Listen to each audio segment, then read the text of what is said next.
पाबंदी लगाएं तो ये एक छोटा जुर्म होगा। फैसल वाटा साहब का कहना था कि इस पार्टी के ऊपर पाबंदी से बढ़कर भी कोई, आप उनके मुजस्समे तोड़ दें, उनकी जो निशानियां हैं उनको जला दें। क्या उनने इसलिए कुर्बानियां दी थी? GHQ पे हमला कर रहे थे जो लोग, कह ले के PTI रेडियो स्टेशन पे हमला कर रहे थे। इमरान खान साहब को उसी सीट पे बिठाया जिस सीट पे इमरान खान साहब ने नवाज शरीफ साहब को बिठाया था। अतर मिर्जा की अदालत में हम भी मौजूद थे जब इस केस को डिस्चार्ज किया गया और उनको बरी किया गया। बाद अगर किसी ने संभाला है तो वो है हमारी पाक आर्मी, पाक फौज। और पाक आर्मी और पाक फौज को हम इसलिए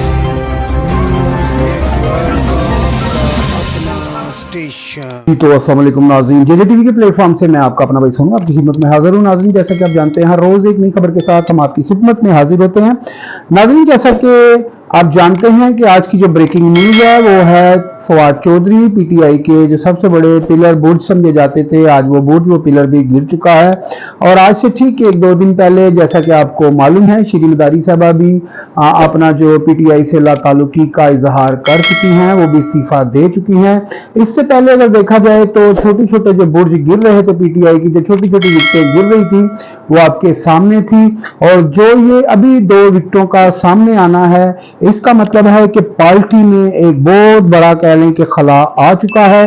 और जैसा कि आज ख्वाजा आसिफ साहब ने, वजीर दफा ने, जो आज प्रेस कॉन्फ्रेंस की और उसमें उन्होंने कहा कि इस पार्टी के ऊपर जो पाबंदी है उसके बारे में सोचा जा रहा है। इस पार्टी के ऊपर पाबंदी लग सकती है और कोई बड़ी बात नहीं कि इसके ऊपर पाबंदी ना लगे। और फैसल वाटा साहब ने भी आज प्रेस कॉन्फ्रेंस करते हुए मीडिया से ये बात की कि इस पार्टी ने, PTI की जो पार्टी है, PTI की जो क़यादत है, PTI के जो वर्कर हैं, तो इनने पाबंदी से बढ़कर काम किया है कि अगर इसके ऊपर कह लें कि आप पाबंदी लगाएं तो ये एक छोटा जुर्म होगा। फैसल वाटा साहब का कहना था कि इस पार्टी के ऊपर पाबंदी से बढ़कर भी कोई कह लें कि सजा है तो वो भी लगानी चाहिए, क्योंकि इस पार्टी ने वो काम किया है कि जो 75 सालों में इस मुल्क में जो कह लें कि इंडिया नहीं कर सका, गैर मुल्क नहीं कर सके, दुश्मन नहीं कर सके, तो वो करके दिखाया इमरान खान साहब ने।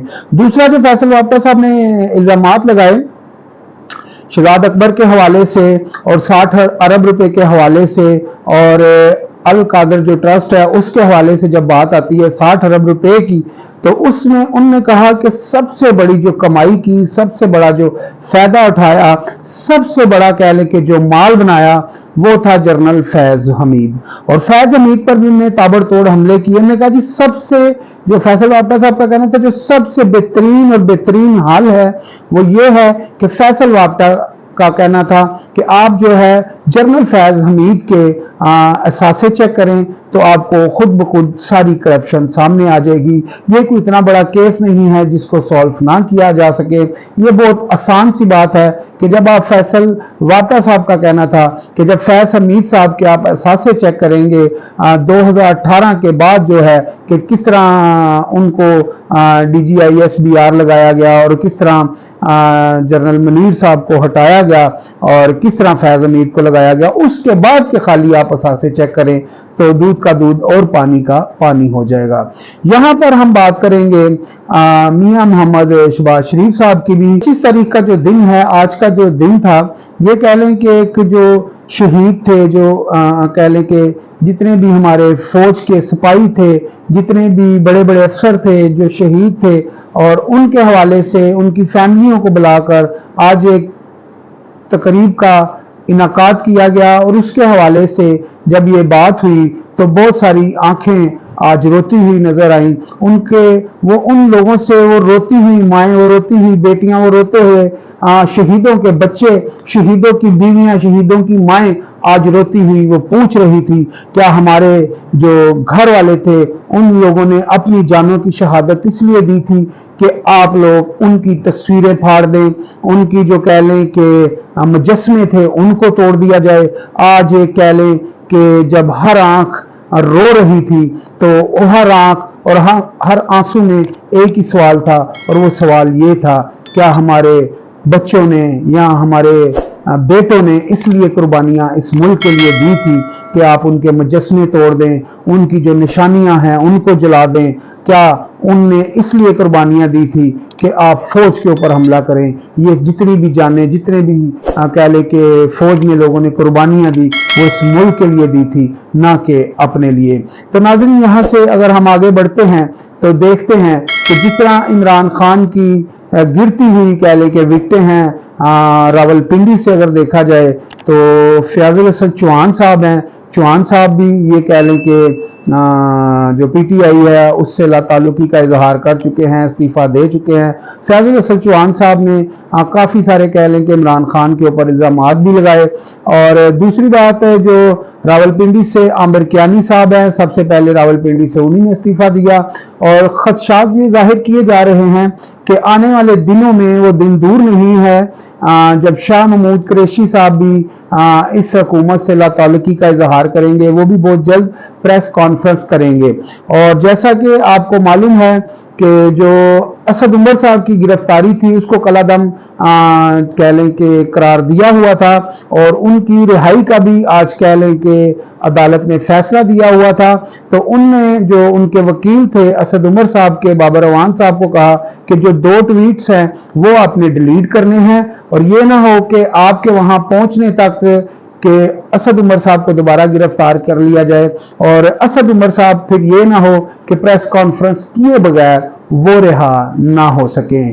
تو وہاں پر بابر اعوان صاحب نے ہنستے ہوئے کہا پریس کانفرنس تو ہم نہیں کریں گے، کسی صورت نہیں کریں گے.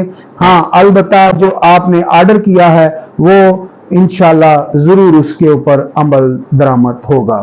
تو یہاں پر سوال جو آتا ہے کہ اب جو ہے کہ جو ہمارے ملک کے ججز ہیں وہ یہ بات کر رہے ہیں کہ پریس کانفرنس کریں گے تو آپ کی جان چھوٹے گی. کیا پی ٹی آئی پہ پابندی لگنے جا رہی ہے؟ کیا پی ٹی آئی پہ پابندی لگ جائے گی؟ کیا عمران خان صاحب گرفتار ہوں گے؟ یہ جتنے بھی شواہد مل رہے ہیں، اب کافی سارے ایسے کہہ لیں کہ اعجاز چودھری کے اور وہ کافی دیگر جو رہنما ہیں پی ٹی آئی کے، ان کی جو کالز ہیں وہ کہہ لیں کہ جو ڈیٹا سارا اکٹھا کیا گیا ہے، اگر ڈیٹے کو دیکھتے ہیں تو ڈیٹا جس جگہ پہ کہہ لیں کہ کور کمانڈر میں جو لوگ کام کر رہے تھے، جو جلاؤ گراؤ کا کام کر رہے تھے، جو لوگ جی ایچ کیو پہ حملہ کر رہے تھے، جو لوگ کہہ لیں کہ P T I radio station پہ حملہ کر رہے تھے، اور دیگر جگہوں پہ جو جلاؤ گراؤ ہو رہا تھا، وہاں پر جو پی ٹی آئی کی مین قیادت، مین جو رہنما ہیں، ان لوگوں کو فون آ رہے تھے جو وہاں پر اس وقت توڑ پھوڑ کر رہے تھے. اب وہ سارے شواہد جمع ہو چکے ہیں، وہ کال ریکارڈ سارے آ چکے ہیں. تو اعجاز چودھری صاحب کا بھی اور دیگر جو رہنما ہیں ان کے کہہ لیں کہ رستے اب کافی سارے بلاک کیے جا رہے ہیں، ان کا رستہ تنگ ہوتا جا رہا ہے. اب جو پی ٹی آئی کی مین قیادت ہے لگتا ہے کہ وہ بھی سلاخوں کے پیچھے ہوگی. اور جس طرح کے اس وقت ملک میں سنگین صورتحال بن رہی ہے، وہ بھی لگتا یہ ہے کہ اب جو ہے کہ عمران خان صاحب کو گرفتار کیا جائے گا. آج سے 1 دن پہلے عمران خان صاحب کی جیسے کہ آپ کو معلوم ہے راولپنڈی نیب کورٹ میں پیشی تھی. ان نے وہاں پر 20 سوالوں کا جواب دینا تھا. وہاں پر بشرا بی بی صاحبہ کو بھی طلب کیا ہوا تھا عدالت نے، نیب کورٹ نے وہاں پر ان کو طلب کیا ہوا تھا، دونوں میاں بیوی کو. اور وہاں پر جیسے ہی عمران خان صاحب اور ان کی اہلیہ پہنچتے ہیں تو عمران خان صاحب اسی سیٹ پہ بیٹھے ہوئے تھے جہاں پر 2018 کے بعد نواز شریف صاحب بیٹھ کے ان سوالوں کے جواب دیا کرتے تھے. آج اسی سیٹ پہ دیکھا ہم نے کہ عمران خان صاحب بیٹھ کے انہی سوالوں کے جواب دے رہے تھے. اور جس سیٹ پہ بشرا بی بی بیٹھی ہوئی تھی اسی سیٹ پہ مریم شریف بیٹھا کرتی تھی. ناظرین یہ وقت اتنی جلدی سے گزرتا ہے کہ کہتے ہیں کہ وقت اپنے آپ کو دہراتا ہے، اور وقت نے دہرایا اور عمران خان صاحب کو اسی سیٹ پہ بٹھایا جس سیٹ پہ عمران خان صاحب نے نواز شریف صاحب کو بٹھایا تھا. اور اسی سیٹ پہ وقت نے آج بشرا بی بی کو بٹھایا جس سیٹ پہ کبھی آ کر مریم شریف صاحبہ بیٹھتی تھی اور انہی سوالوں کا جواب دیتی تھی جو آج سوالوں کا جواب عمران خان سے مانگا جا رہا ہے. یہ وہی سوال ہے، یہ وہی جواب ہے، یہ وہی کیس ہے جس کو ہم کہتے ہیں 60 ارب روپیہ. 60 ارب روپے کا یہ کیس کیسے بنتا ہے عمران خان پر؟ کیونکہ یہاں پر 60 ارب روپیہ تھا ملک پاکستان ایک بزنس مین، ایک ٹائکون کا، جس کو کہا جاتا ہے ملک ریاض. ملک ریاض صاحب کا وہاں پر 60 ارب روپیہ تھا جو کہہ لیں किसी गलत तरीके से वहां पर गया, बरतानिया की हुकूमत ने ये पैसा रिटर्न किया और रिटर्न करने की सूरत में ये पैसा जो था मुल्क पाकिस्तान की हुकूमत को दिया। इमरान खान साहब ने जो कैबिनेट में साइन लिए बगैर बंद लिफाफे पर खुद ही फैसला किया, और इस चीज का कह लें कि फवाद चौधरी साहब बता चुके हैं कि इमरान खान साहब ने कैबिनेट से इजाजत नहीं ली थी कि ये पैसा कहां और कैसे रखना है। सुनने में ये भी आता है कि जो उस वक्त के जो शहजाद अकबर साहब थे, जो इमरान खान साहब के कह लें कि हर तरह के केस संभाल रहे थे, और एहतसाब के उस वक्त ये वजीर भी थे, और शहजाद अकबर साहब सुनने में ये आता है कि 1.5 से 2 अरब रुपया लेके शहजाद अकबर साहब साइड पर हो चुके हैं, और आने वाले दिनों में ये पता चलेगा कि उस 60 अरब रुपए में से किस किस ने हाथ धोए। अब जो इमरान खान पे केस बन रहे हैं, ये अल्लाह ही जानता है ये केस कब खत्म होंगे। नवाज शरीफ के जो केस हैं, शहबाज शरीफ के जो केस हैं, मरियम शरीफ साहबा के जो केस हैं, वो दिन ब दिन खत्म होते जा रहे हैं। और इसी तरह जैसे कि आज हम देख रहे हैं कि इमरान खान की जो पूरी क़यादत है, पूरी कैबिनेट है, NPA NNA हैं, सारे गिरफ्तार हैं, मेन क़यादत भी गिरफ्तार है। इसी तरह जब हम 2018 में देखते थे कि इमरान खान साहब की हुकूमत आई थी, तो नून लीग के जितने भी कह लें कि रहनुमा थे, उनके ऊपर बड़े बड़े केस बनाकर उनको अंदर किया गया। सबसे अगर देखा जाए तो हनीफ अब्बासी साहब के ऊपर एक केस बनाया गया, और उसके हवाले से, उस केस के हवाले से उनको उम्र कैद हुई। वो आज बाहर भी फिर रहे हैं, कोई उम्र कैद नहीं, कोई वो केस नहीं।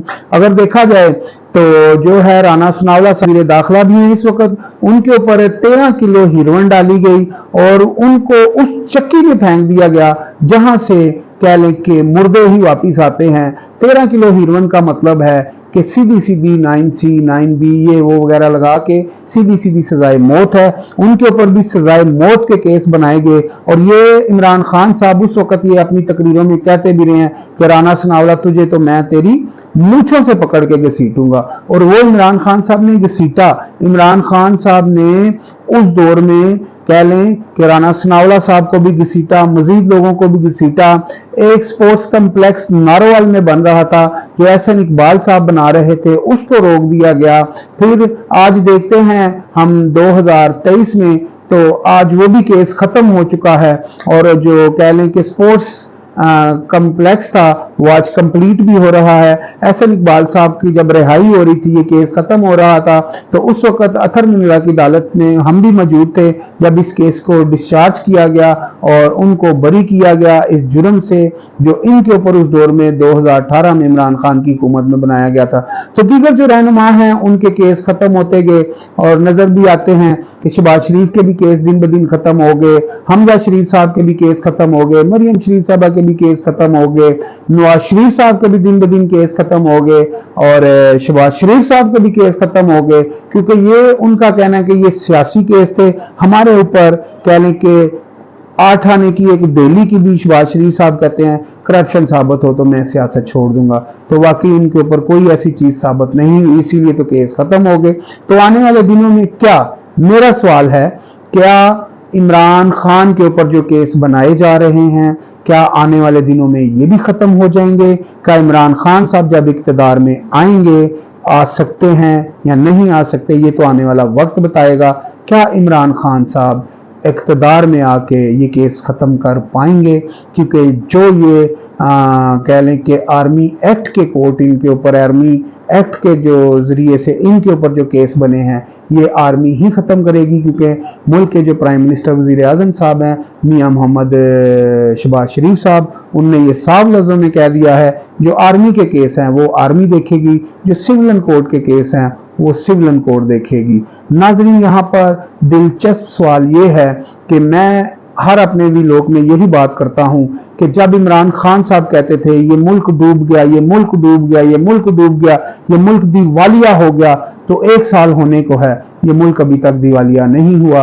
तो यहाँ से जाहिर होता है कि शहबाज शरीफ साहब जो हैं कि वो एक काबिल इंसान है, वो इस मुल्क को चला सकते हैं। उसकी वजह यह है कि जिस तरह इमरान खान साहब अपनी हुकूमत छोड़ने के बाद, इमरान खान को जब प्राइम मिनिस्टर की सीट से उतारा गया, अदम एतमाद से, लीगल तरीके से उतरे, आईनी तरीके से उतरे, तो उसके बाद देख लें आप कि मुल्क अभी तक दिवालिया नहीं हुआ। इमरान खान को पता था कि इस मुल्क के जो मैंने हालात किए हुए हैं वो काफ़ी संगीन हैं, काफ़ी ख़राब हैं। इमरान खान कहता रहा कि इलेक्शन करवाओ, इलेक्शन करवाओ, इलेक्शन करवाओ, नहीं तो मुल्क दिवालिया हो जाएगा।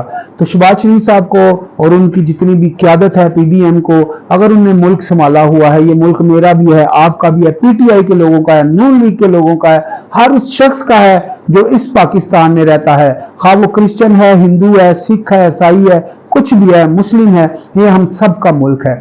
तो मुल्क पाकिस्तान की कह लें कि खैरियत के लिए आप दुआ किया करें, और मुल्क पाकिस्तान है तो हम सब हैं, अगर ये नहीं तो हम भी नहीं। और इस मुल्क को अल्लाह के बाद अगर किसी ने संभाला है तो वो है हमारी पाक आर्मी, पाक फौज। और पाक आर्मी और पाक फौज को हम इसलिए भी सलाम करते हैं कि उसी ने अल्लाह के बाद उन लोगों ने बॉर्डरों पे अपनी जान के नजराने देकर इस मुल्क को संभाला हुआ है। 1965 की जंग, 1971 की जंग, ये अगर जंगें देखी जाएं तो इसमें बहुत सारी माओं ने अपने बेटे कुर्बान किए, बहुत सारी बीवियों ने अपने खामदों को कुर्बान किया, बहुत सारे बच्चों ने अपने माँ बाप, अपने कह लें कि बाप को कुर्बान किया, और इस मुल्क के लिए बहुत सारी जानों का कह लें कि कुर्बानी दी गई, तब जाके ये मुल्क वजूद में आया। तो इस मुल्क की, इस फौज की इज्जत किया करें। ये मुल्क आपका भी है, मेरा भी है, नून लीग का भी है, PTI का भी है। सबसे पहले ना तो हम PTI हैं, ना हम नून लीग है, सबसे पहले हम